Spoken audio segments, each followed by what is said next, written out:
ഇവിടെ ജാതിഭേദം മതഭേദം സർവരും സോദരായി വാഴണമെന്ന് പറഞ്ഞ മഹാനായ ഗുരു ശ്രീനാരായണ ഗുരുവിൻ്റെ നാടാണിത്. അതുപോലെ പഞ്ചമിയെ സ്കൂളിലേക്ക് കൈപിടിച്ച് നടത്തിയ മഹാത്മാ അയ്യങ്കാളിയുടെ നാടാണിത്. മന്നത്ത് പത്മനാഭൻ്റെ ഉൾപ്പെടെ അങ്ങനെ സാമൂഹ്യ പരിഷ്കർത്താക്കളുടെ നാടാണിത്.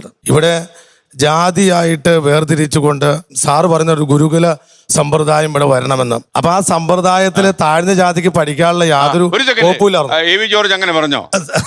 അല്ല,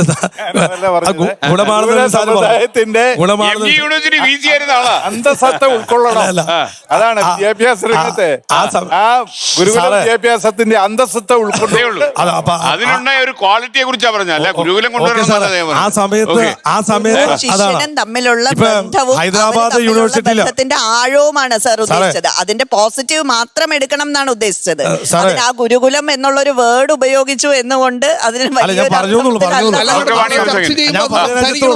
എന്റെ പോയിന്റ് എന്നാ വെച്ചാൽ ആ മേഡം പറഞ്ഞ മാതിരി രോഹിത് വെമുല മറ്റേ ഹൈദരാബാദ് യൂണിവേഴ്സിറ്റി പഠിപ്പിച്ച ആ രോഹിത് വെമുല ആക്ട് നടപ്പാക്കാൻ കേന്ദ്ര സർക്കാർ തയ്യാറായാൽ ഈ വിഷയങ്ങളെല്ലാം തീരും.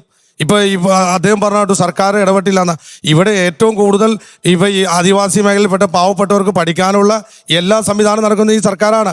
ഏവിയേഷൻ ഡിപ്പാർട്ട്മെന്റ് പോലെ, ഫ്ലൈറ്റ് സംവിധാനങ്ങൾ പോലെ, എയർവേസ് ഡിപ്പാർട്ട്മെന്റ് പോലെ പഠിക്കുകയാണ്. താങ്കൾക്ക് അതിനെ കുറിച്ച് അഭിപ്രായമുണ്ടോ? അത് സർക്കാരിന് കാര്യമായി ഇടപെടാൻ കഴിഞ്ഞു ഇല്ലാന്നുള്ളതിന് തെളിവ് നമുക്ക് ഓരോന്ന് ഇപ്പൊ പ്രതിയെ പിടിക്കാത്ത അടക്കം കാര്യങ്ങൾ മുമ്പിലുണ്ട്. മാത്രമല്ല 7,800 കോടി ഇപ്പോ പിന്നോക്ക സമുദായത്തിന്റെ കുട്ടികൾക്ക് കിട്ടേണ്ട പണം പോലും ഡൈവേർട്ട് ചെയ്തിട്ടും അവർ ഉപയോഗപ്പെടുത്താതെ സാഹചര്യത്തിലും തള്ളിവിട്ടത് ഇതേ സർക്കാർ. 10 വർഷക്കാലം രോഹിത് വെമുലയുടെ ആക്ട് അതുമായി ബന്ധപ്പെട്ട കാര്യങ്ങൾ ഈ സർക്കാരിന് ചെയ്യാമായിരുന്നു, ഡയറക്റ്റ് ഇടപെടാമായിരുന്നു.